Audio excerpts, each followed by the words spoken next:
Okay, we're getting near to trying to turn the engine over. I've connected the old one of the. There's two batteries that came with the bike, and I've connected one of those up. They're not great, so I've ordered a new battery. They're not working too well. But we seem to have we've got ignition. Oh yeah. We've got indicators, we've got lights to some extent, we've got brake lights to some extent. So I'm happy. So I'm now going to. I've filled the gearbox full of oil. It's a dipstick on a T160, so that's good. But basically, it takes a whole. Is it a litre? Whatever they come in, it's taken that whole litre, so that's fine. So what I'm doing now is I've got my small funnel and I'm getting ready to prime this pipe because we've got the non-return valve, anti-drain valve in the tank. We need to prime that first, which is what I'm doing now. Then we'll fill the tank. Obviously, when we put that pipe back on, then we'll probably put some oil in the primary chain case. Oil will go from the engine into the primary chain case, but it does take a bit of time.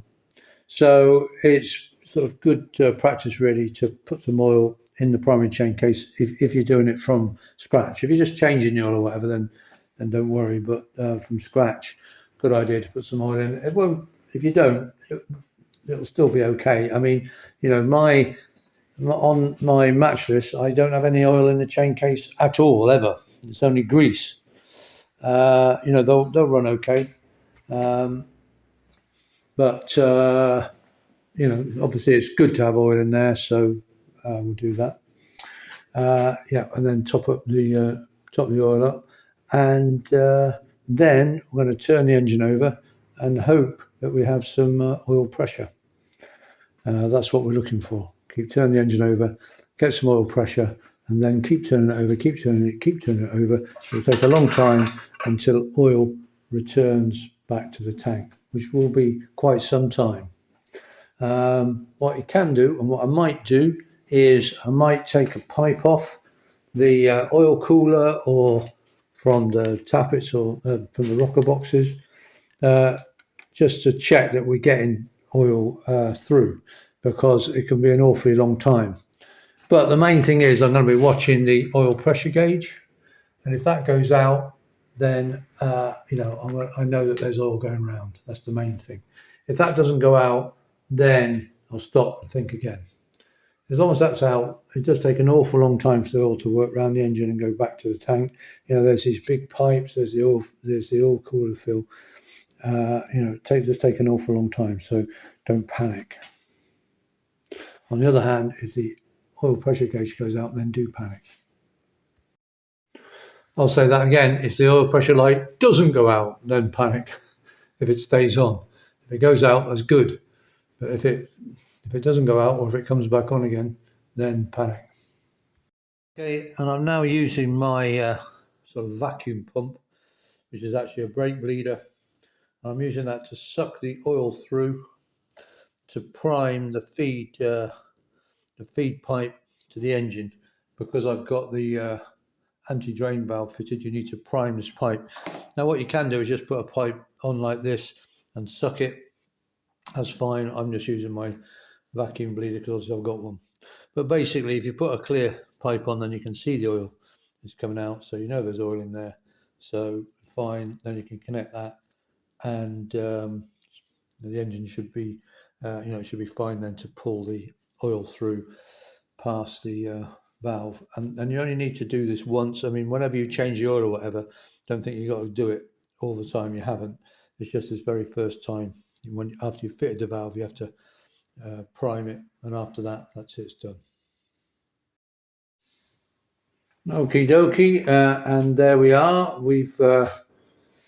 I've connected the oil pipe back up underneath, and I've chugged the engine over and over on the starter, and we've now got oil coming back into the tank. So the first thing I actually did was I did have trouble priming that pipe, and so what I actually did was I undid the oil filter cap, because that's where the oil goes very first from the pump. So I undid that and just watched until oil started to pee out of there. So I knew that oil was being sucked, and then put that back on. And obviously the oil pressure warning light then went out. By the by, I fitted a new oil pressure switch because I found that the old one wasn't working properly. Anyway, so I put the cap back on, and so I knew I had oil pressure because the oil pressure warning light was going out, and I was having oil, and I knew that oil was flowing because it came through there. So then I ran it, kept going until we got oil now running out of the rocker box at the front, because of course the engine's canted forwards. So I'll just give it a very quick spin, but we've got oil peeing out now. But I know that we've got oil everywhere, so that's great.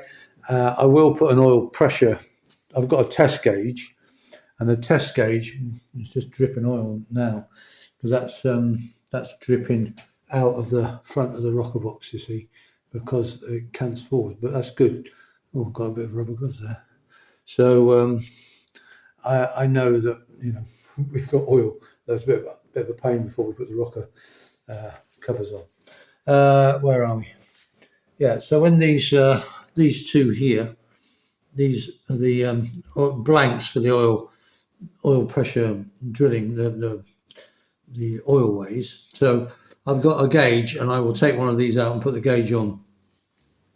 Still got to clean off the engine from some of the well seal, but I'll do that when everything's finished, because we're nearly there now.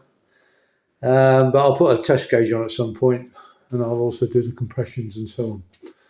Okay, but good. Yeah, I would give it a very quick turnover, but only very quick, because obviously I'm just going to get oil coming out of there.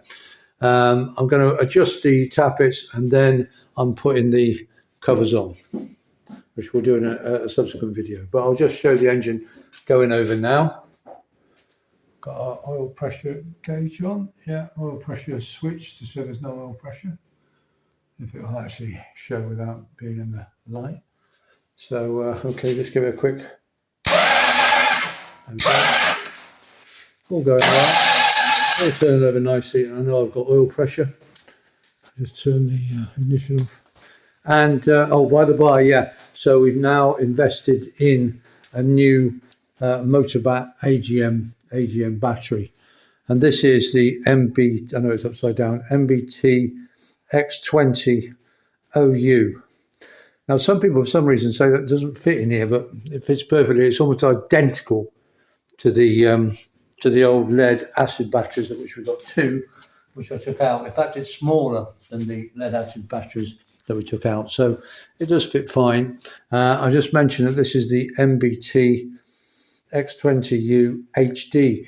HD apparently stands, I thought it stood for heavy duty, but it stands for Harley Davidson.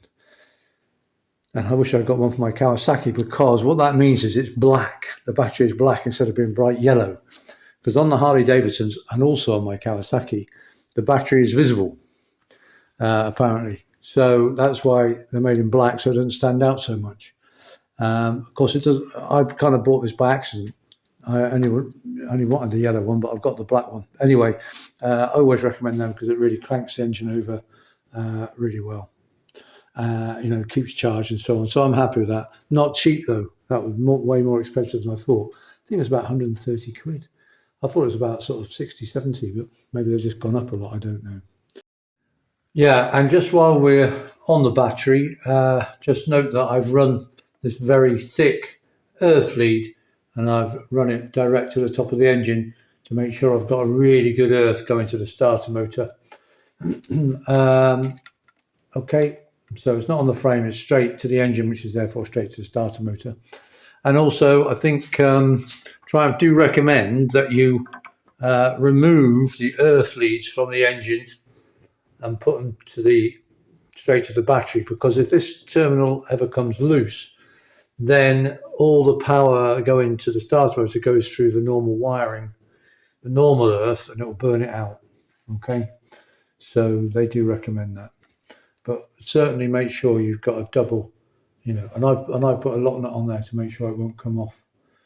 So it's a really good earth straight to the battery, which is going to feed the starter motor. Right, anyway, that's great. I'm going to do the tappets, check the tappets, and then I'll put the inspection covers on. And then we're getting not far off starting. Just got to put the exhaust on, I think. Yeah, put the exhaust on, that's about it. But we'll see. Yeah, oil. People often ask me about oil. I tend to use Morris. And the one I always use, having done an engine, is specifically running in oil. Okay, they do a 2050, which I use normally, but if I've just rebuilt an engine, I use their running in oil, because I want to give the engine every particular chance it can of not smoking. And I also use the Morris gearbox oil.